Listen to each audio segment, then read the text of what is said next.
Hello guys! Tara, samahan niyo ako palitan natin ng LCD itong unit na to.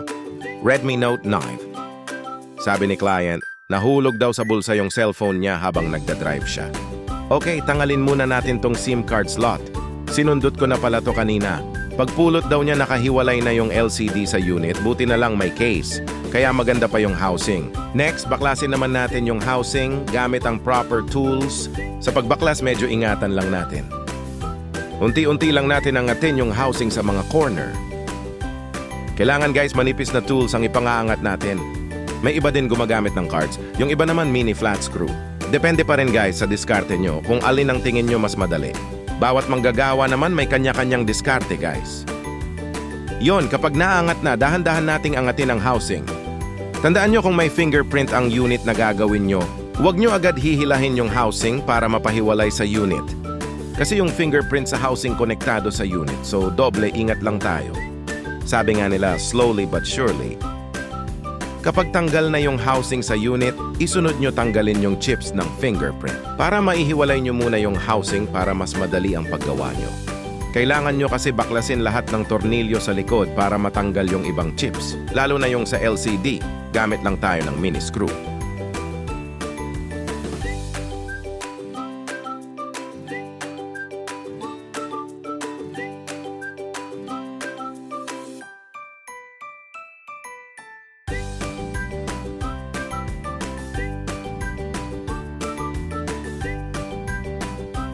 Medyo bilisan lang natin, tanggalin lang natin lahat ng tornilyo sa likod.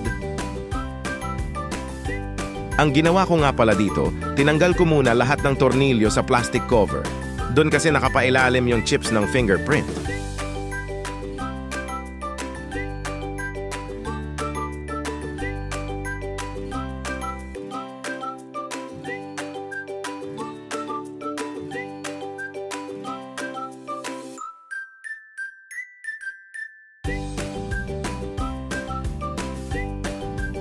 Kapag natanggal na ang mga tornilyo, maiaangat na natin yung plastic cover.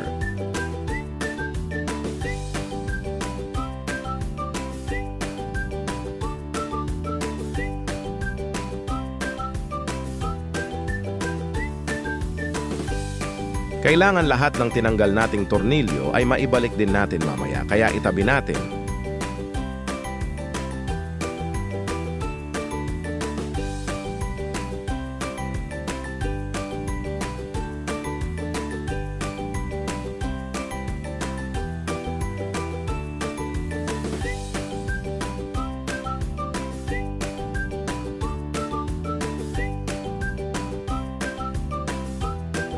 Kapag naihiwalay na natin yung plastic cover, pwede na natin iangat yung chips ng fingerprint. Itabi lang natin.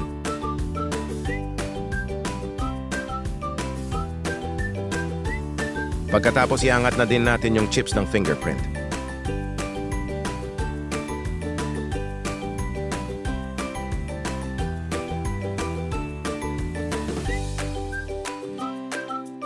Para matanggal yung LCD, baklasin pa natin yung isa pang plastic cover sa baba.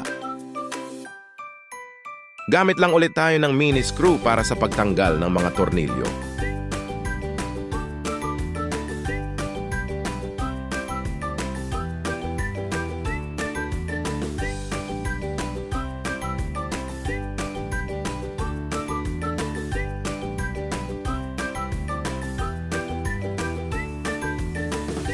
Sa part na to, nakakabit yung processor ng unit na to.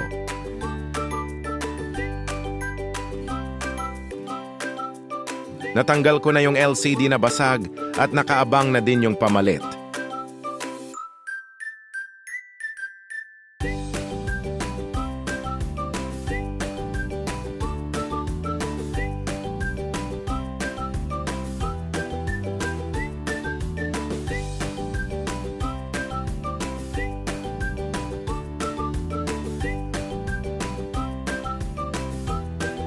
Test lang muna natin kung tama at well-functioning yung nabili nating LCD. Kapag nakalapat na yung LCD, ikabit na natin yung chip sa likod.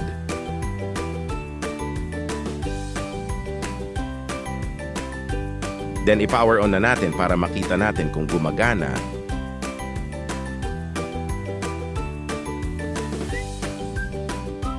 Yon, mukhang okay naman. Hintayin lang natin magbukas ng diretso.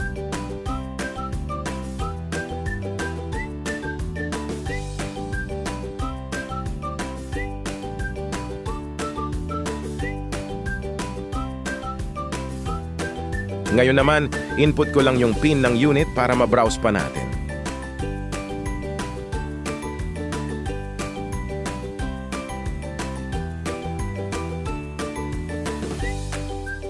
Test muna natin yung screen dito sa call logs.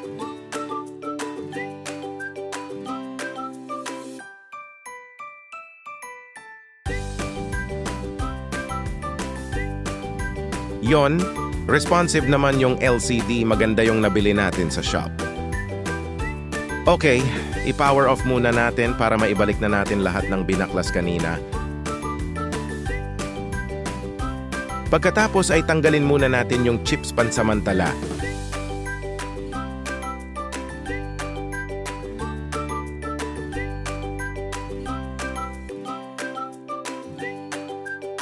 Ngayon naman ay ikabit na natin yung prosesor at mga tornilyo sa bandang baba. Siguraduhin lang natin na nakalapat lahat ng maayos bago itornilyo.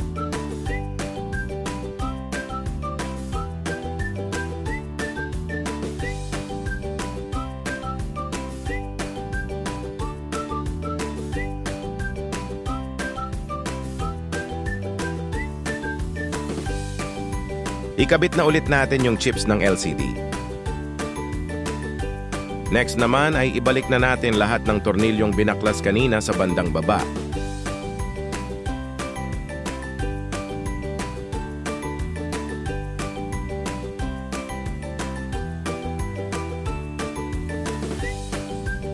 Fast forward ko lang konti guys dito sa part na to para medyo mabilis tayo.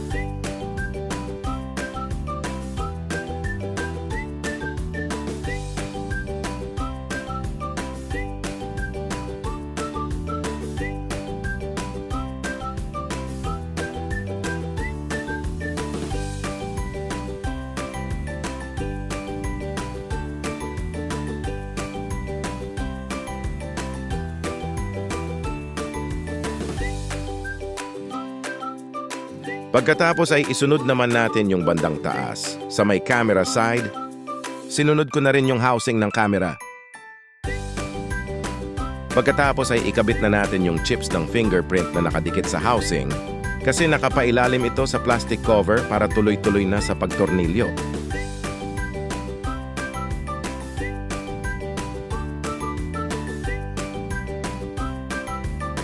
Siguraduhin lang natin na maayos ang pagkakalapat para gumana ng maayos.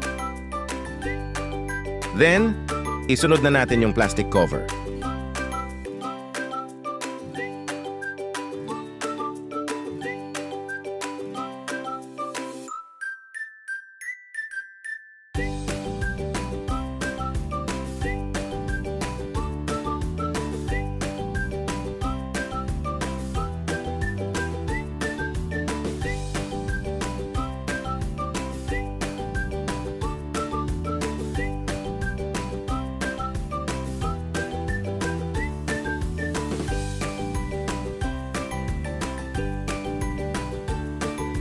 Fast forward ko lang ulit ng konti guys para medyo mabilis tayo.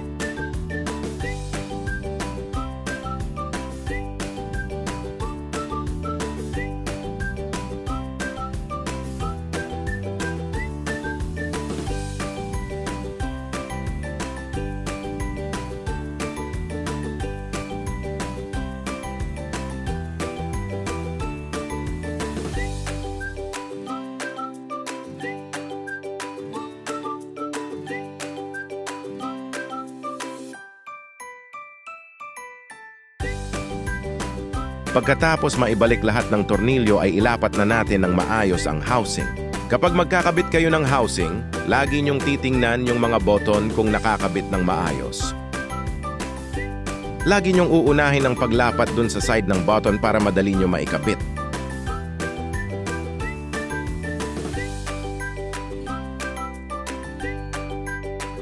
Kapag naipasok nyo na ng maayos ang mga button, saka nyo ilapat ng maayos ang housing.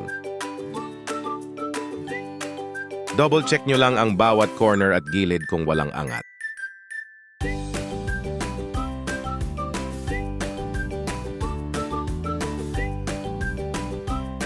Pagkatapos ay lagyan nyo na ng dikit ang paligid ng LCD sa unit upang maging matibay. Sa pag-angat ng LCD, dahan-dahan at doble ingat ang kailangan dahil malambot lang yung chips ng LCD na nakadikit sa unit. Pwede kayo gumamit ng pandikit sa glass tulad nito para hindi kayo mahirapan sa pag-angat ng LCD. Pagkaangat ng LCD, ay lagyan nyo na ng adhesive ang gilid ng LCD para kumapit. Tandaan, iwasan yung malagyan ng adhesive ang tapat ng camera para hindi lumabo.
Pagkatapos lagyan ng adhesive, unti-unti nyo na ring diinan sa gilid para dumikit at kumapit ng maayos sa unit.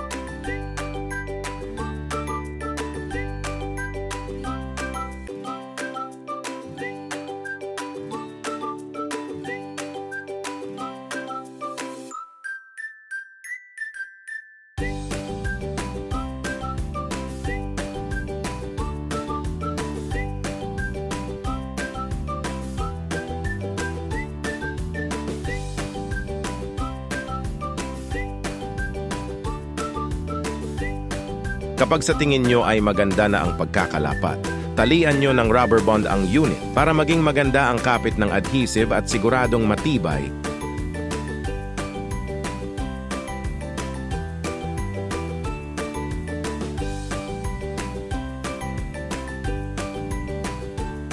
Kapag natalian na, iwanan nyo muna kahit 30 to 45 minutes para siguradong tuyo na ang adhesive.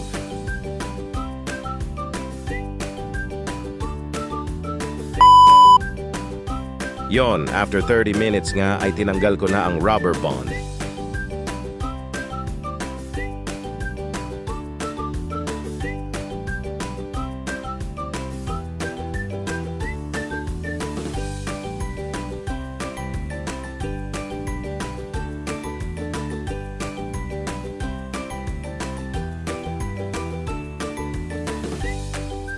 Saka ko naman tinanggal ang screen protector ng LCD upang tanggalin ang mga natirang adhesive sa unit at linisin ng maayos. Ginamitan ko lang ito ng alcohol at cotton buds para medyo madali ang paglinis. Linisin lang natin paikot para pwede na din agad kabitan ng tempered glass.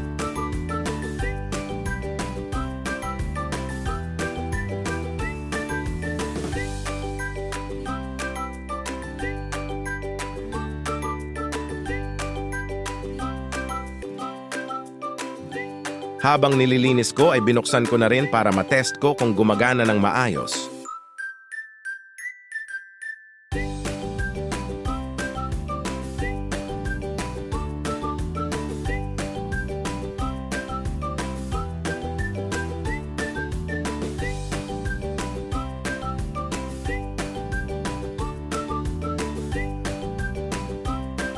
Okay, so input na natin yung pin ng unit para ma-check na natin ulit kung properly working.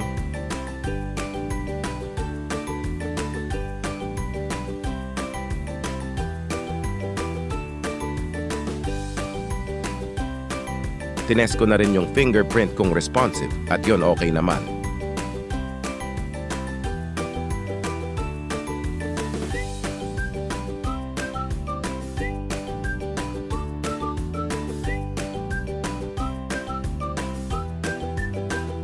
After matest, punasan na rin natin ng wet and dry cloth para sa paglagay ng tempered glass.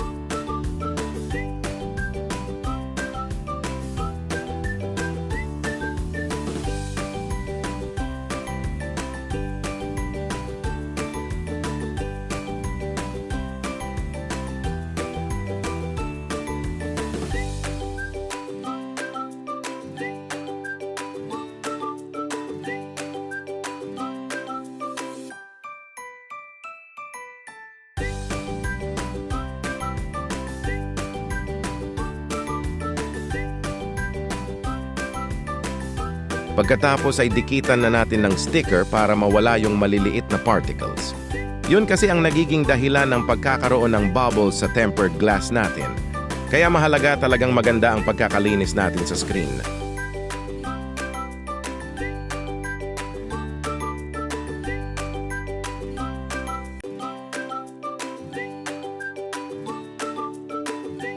Sa paglagay naman ng tempered glass, i-balance lang natin bawat side ng screen.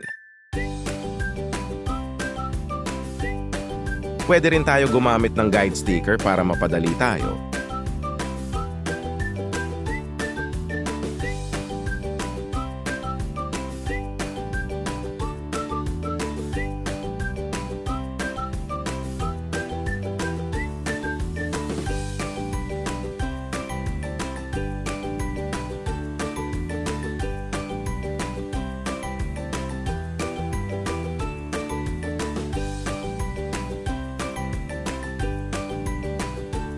Free nga lang pala tong tempered glass ng LCD na nabili ko sa shop. Kaya kung mapapansin nyo yung location ng front camera sa tempered glass ay hindi sakto. Pero okay na din yan. Mahalaga lang naman is may proteksyon ng screen natin. Basta tama lang yung sukat ng tempered glass sa screen, okay na yon.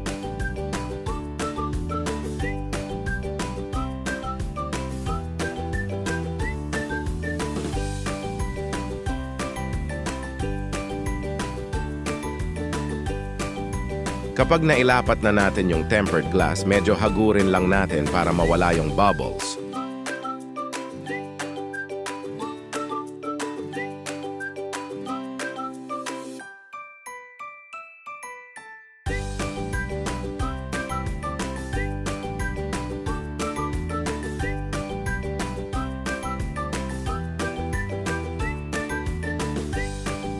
Kung may bubbles naman at hindi matanggal, angatin nyo lang ng konti yung tempered glass hanggang dun sa may bubbles para kumapit ng maganda sa screen, tapos hagurin nyo lang ulit.